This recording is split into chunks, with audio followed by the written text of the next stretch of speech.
Hi students, welcome to the another session of our physical science, that is chapter number 9. We were talking about electrical conductivity of liquids.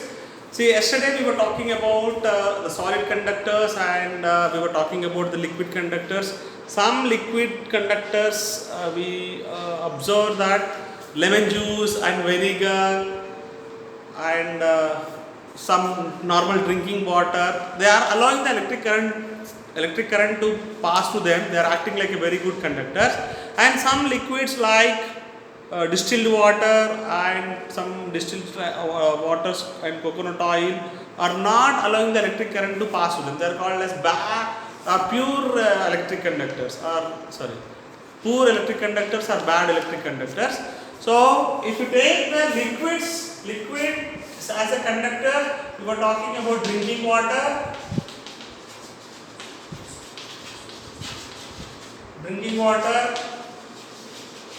vinegar, lemon juice.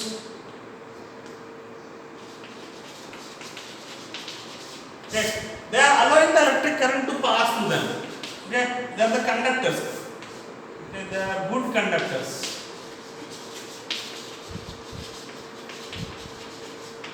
Whereas coconut oil, okay, distilled water,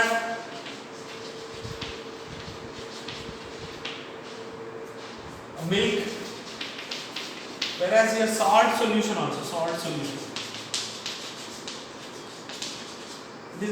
these are allowing the electric current to pass to them, whereas coconut oil, distilled water, milk are not allowing the electric current to pass to them. They are called as bad or poor conductors. Okay, till activity 2 that we have discussed. Today we are going to solve one question, that is, when do the liquids conduct electricity? Okay, some liquids are going to conduct electricity and some liquids are not going to conduct electricity. So, and the more concern is about the distilled water. Okay, distilled water is not able to conduct electricity. Now the question comes in the mind, even though these are the liquids and these are also the liquids, some liquids are able to allow the electric current to pass to them and some liquids are not allowing the electric current to pass to them. And the question is, when do the liquids allow the electric current to pass to them? Okay, see, and when do the liquids conduct electricity pass to them? That is the question. When do liquids conduct electricity? Okay. This is the main question that we are going to get the answer for. So we talk liquids are going to some liquids are able to conduct electricity, some liquids are not able to conduct electricity. But the question is, when do the liquids, at what conditions or what making some liquids to conduct electricity is the main question. Okay, to do this we are going to perform the activity 3. So activity 3, the aim of the activity is electric conductivity of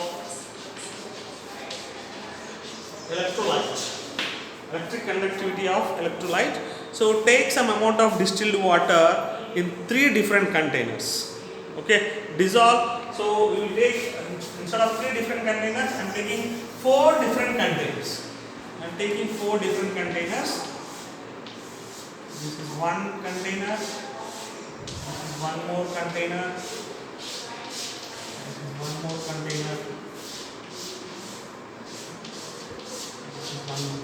So we are taking 4 different containers. Distilled water in 4 different containers. Okay. Now what I am going to do?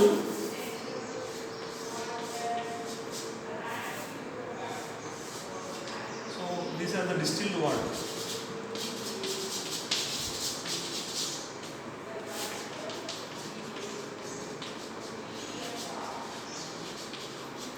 So distilled water in all these 4 containers. Now what I am going to do, in one container I am not adding anything. The other container I am going to add salt. In some container I am going to add salt In some other container I am going to add copper sulfate. In some container I am going to add lemon juice. Okay, I am going to add lemon juice. So like this among the 4 different containers, the first one is distilled water. I am not adding anything. Okay, in the next distilled water I am adding salt, and the third one I am adding the copper sulfate, and the fourth one I am adding the lemon juice to the distilled water. Now we have to use the same tester what we have used in our activity 2, that is a rubber cap.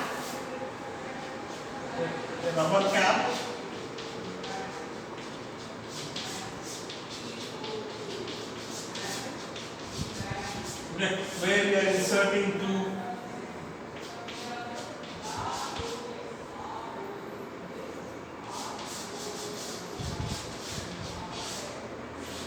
for this rubber cap we are inserting 2 needles. Okay, 2 needles, where one is connected, we are connecting to a battery. So same activities, the same one we are going to talk about. One, it is connected to a LED bulb. The other end we are connected to a battery. Okay, and we have to touch these 2 ends to check the battery and the LED is working properly and the connections are very good. Now what I am going to do add? First case, I am going to add the distilled water and check. And already in the previous activity we have added distilled water in this cap, and we checked that the bulb doesn't glow. Okay, so it confirms that the distilled water is a bad conductor. Now what happened? Remove that distilled water from the cap. Now add the distilled water along with this salt. Add the solution where the salt is added for the distilled water.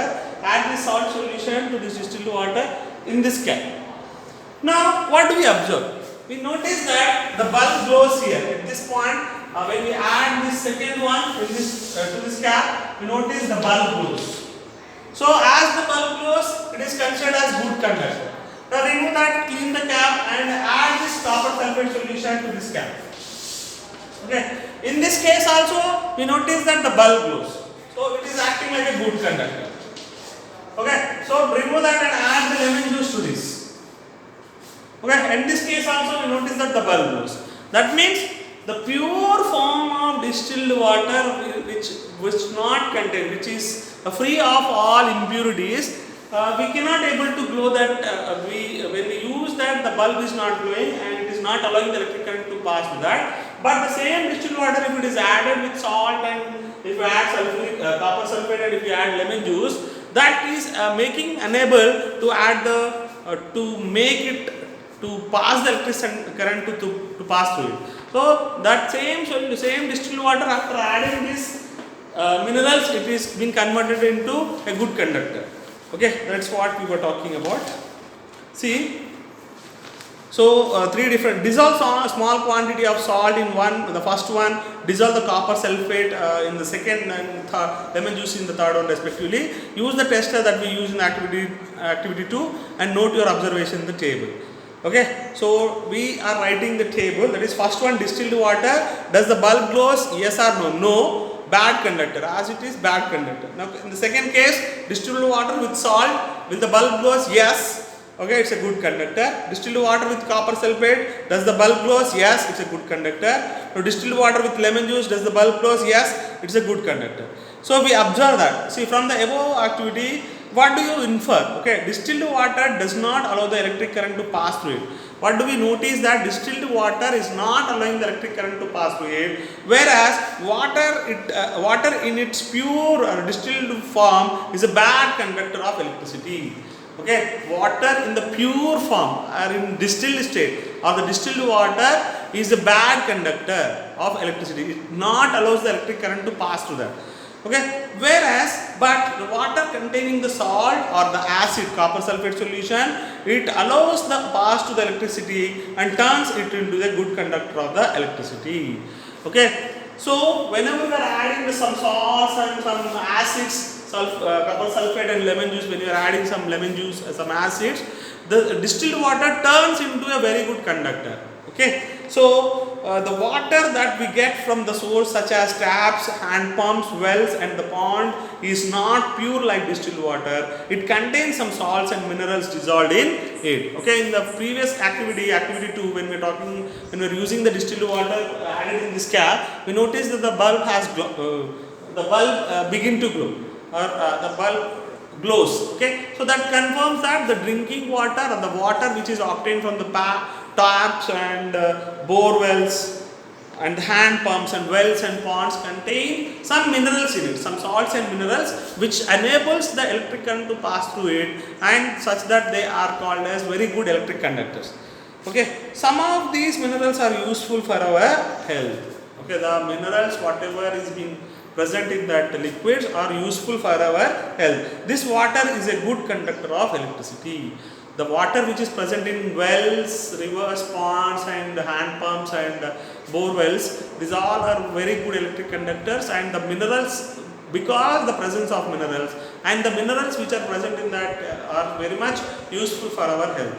The other hand, distilled water is free of salts and minerals and acids, and it is a poor conductor of electricity. As there is no salts and acids and no minerals for this pure distilled water, it is a bad conductor. Okay, or poor conductor of electricity. See, water with salt is a good conductor of electricity, and the current flows through the household electric appliances is very high. Therefore, we should never touch the electric appliances with wet water. See, that is the reason. Okay, as the water is a very good electric conductor.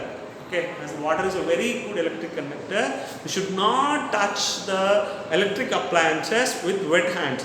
That is why we can able to hear that news that farmers get electrified, electric shock whenever they are working in the fields due to they work with the wet hands. Okay. Now, like water in the above activity, most liquids that conduct electricity are solutions as acids, bases and salts. Okay, I like water, whatever we are using in the activity 3. Most of the liquids that allows the electric current to pass through them are called or might be acids, bases or salts. So when do the liquid conduct electricity? When the liquids contains some salts, minerals or acidic nature or some basic properties, and they possess minerals and salt, then the liquids conduct electricity. If they are salts and minerals and acids that doesn't have, such type of liquids will not conduct electricity. That is a conclusion. Okay. Now, an important topic, that is a chemical effect of electric current, that is what we are going to discuss. The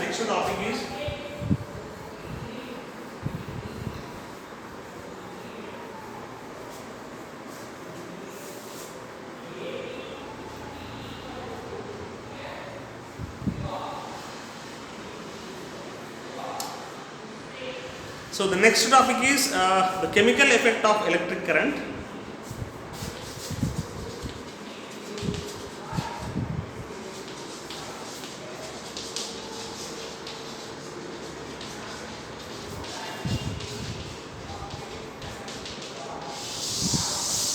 What is the chemical effect of electric current? That is what we are going to talk about.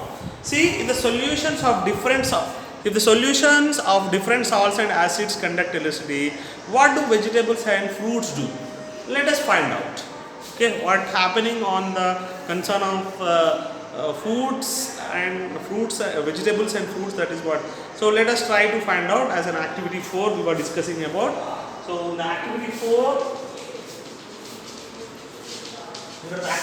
the aim of the activity is testing the effect of electricity or electric current on potato, that is vegetable. Okay, so take a potato and cut it into 2 halves. Okay, now construct the tester with a LED bulb, insert the two copper wires of the tester into the potato, leave it for some distance, okay, leaving some distance, say around 1 centimeter between them, as shown in the figure 4. Okay. So take a potato and cut it into half. Okay, this is the half piece of potato, and insert some copper wires here such that they have just only 1 centimeter gap between them.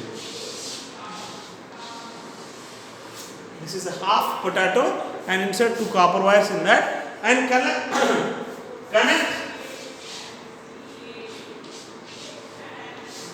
to a battery. Okay, this symbol indicates the battery, as of we learned in our class. This symbol, when the longest terminal is a positive node and this is a negative node. Okay, this symbol denotes the battery. Already we learned in 7th class electricity lesson. This is a battery. The longest terminal is a positive node and the shortest one is a negative node. Okay. Now, so leave the inserted wires for 20 to 30 minutes. We should leave that inserted wires for 20 to 30. Moreover, we observe that the bulb glows after okay. So whenever we are inserting that, we notice that the bulb glows, and we have to leave it for 20 to 30 minutes. We have to leave it for 20 to 30 minutes. Now, what do you observe on the surface of the potato? So there is a question: what do we observe on the surface of the potato? So a greenish blue spot is seen on the potato around the wire which is connected to the positive terminal of a battery. Okay, as the wire is connected, okay, as the wire is connected to the positive terminal, at that end we are going to see a greenish blue spot.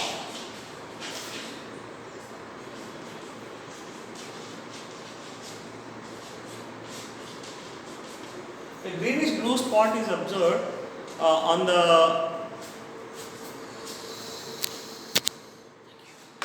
So a greenish blue spot is observed on the surface where that wire is connected to a positive terminal of a battery. Okay, but no such spot is being seen. Okay, but no such spot is being seen at the end where it is connected to the negative terminal of the battery.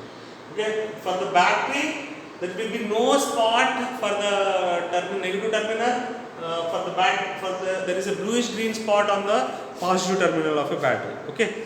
Now this greenish spot is due to the chemical change in the potato. Why do we see this greenish spot? Because the chemical change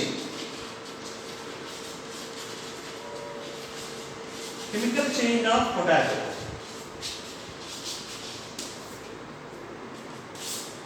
Okay, due to the chemical change of potato, we are able to see that greenish spot.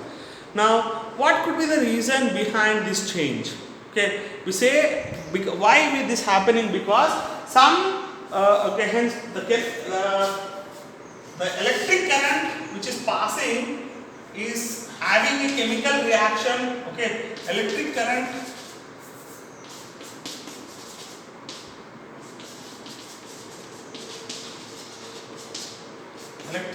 passed through the potato.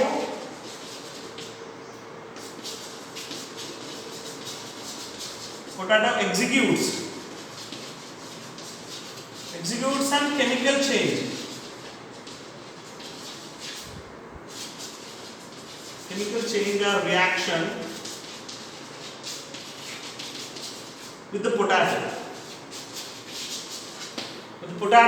Which is responsible for having a greenish blue spot on the surface.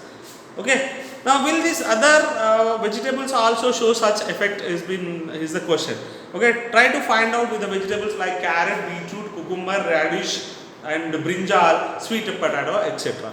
If instead of this half cut potato, if we use radish or any other carrot or beetroot, such vegetables, also we can able to see the greenish blue spots. Okay, this is the chemical effect. That means the vegetables, when electricity is passed to the vegetables, it executes some, it possesses or it generates some chemical reaction. Okay, and the presence of greenish blue spot is the evidence of occurrence of some chemical reaction due to the passage of electric current through the vegetables. Okay, now we were going to talk about, next topic is electric cell. Electric cell, what is that mean by electric cell and how can we make our own cell?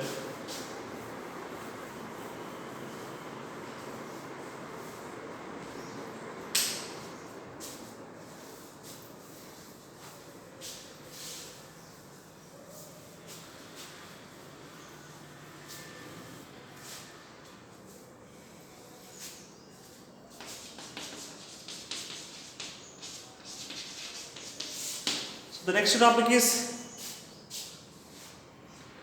electrolytic.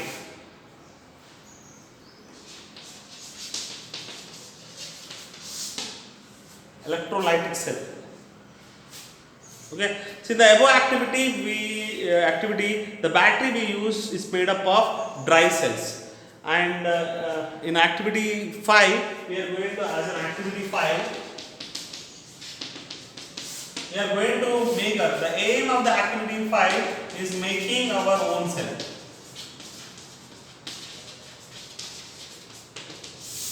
So the cells what we are using to generate the electric current in the circuit are called as dry cells. We use the cells what we use for inserting in the watches, remote controls. Okay, these are all dry cells. But how can we make our own cell?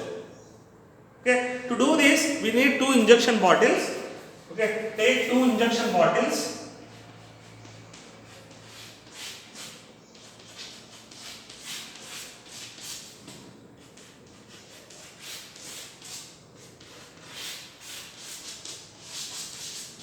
Take 2 injection bottles.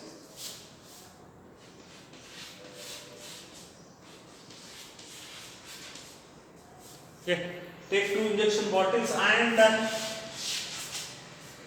see with the rubber caps.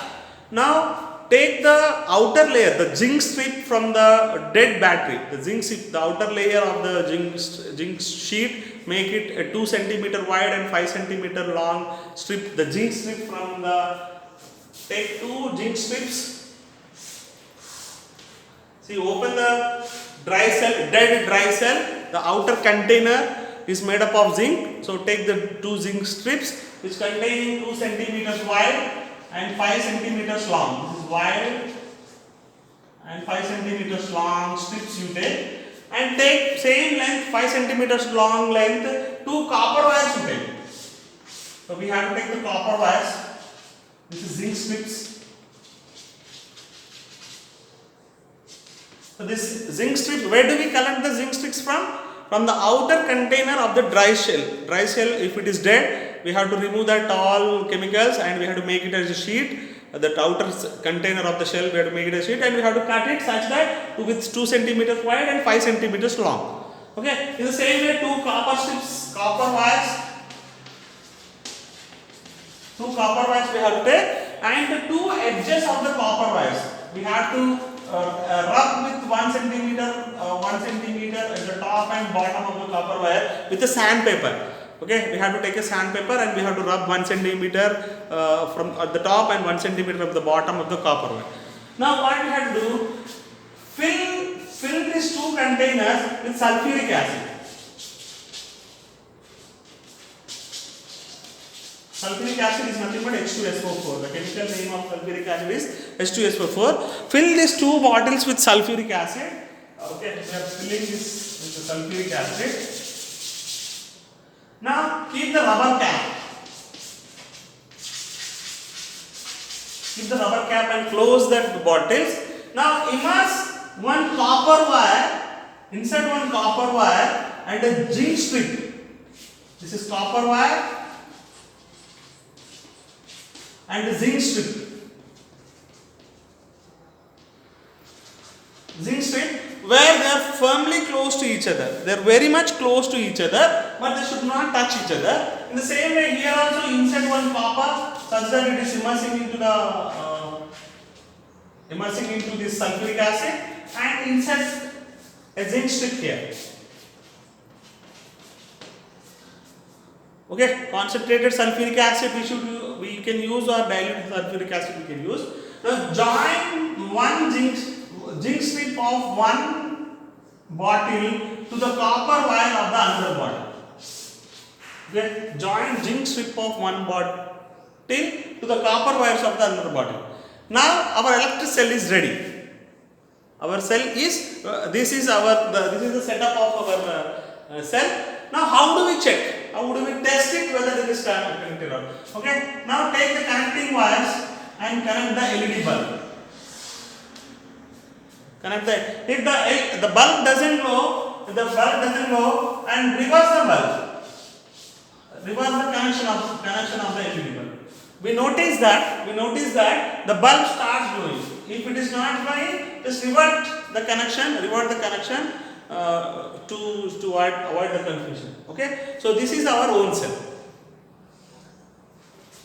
The battery which is used in the remote controls is a dry cell or dry battery, and this is how we can make our own cell. And the rods which are the electricity will be passed through the copper wire and the zinc strip, and such that they are called as electrodes. They are called as electrodes, and the copper sulfate, the solution, the copper sulfate which is allowing the electric current to generate and to pass through it, okay, is called as electrolyte.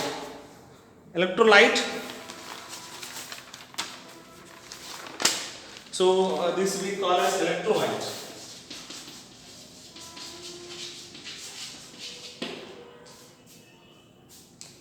Okay, so the zinc strip, the electric current is passed through passed between the copper wire and the zinc strip. Okay, and they are called as electrodes. And the copper sulfate solution, which makes the production of which is responsible for the production of electricity in our cell, or it is allowing that electricity to pass through it, so that it is considered as electrolyte. Okay, this is our own cell, and in the cell, the chemical change, okay, or in the cells chemical energy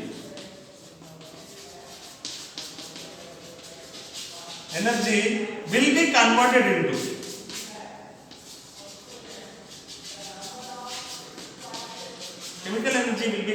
into electrical energy.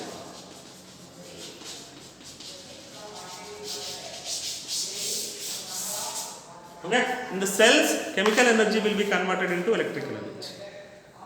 This is about our own cell. Next topic is electroplating, that we will discuss in the next class. Okay, some precautions we have to take. See, as precautionary steps that we have to take is when we are making our own cell, the zinc strip and the copper wire and the zinc strip should be fair enough to close to each other, but they should not touch each other. And as we are working with the sulfuric acid, we should wear the gloves, and we should do under the precaution of under the observation of the elders or the teachers. Okay, and if the bulb doesn't glow, we should make the connection reverse, where the sulfuric acid, as it is allowing the electric current to pass through it, that is called as electrolyte, and the nodes are called as electrodes. Is it okay, all of you? This is how we can make our own cell. Already we have learned the same process in our lower classes. 7th class we discussed about the same content there. Okay, this is like a revision for you to understand this. I hope you understood today's topic. Thank you, all of you. Keep smiling, all of you, and please subscribe and click a like button to encourage us to give more and more videos to be uploaded in our channel. Okay, thank you, all of you. Have a nice day. Bye bye.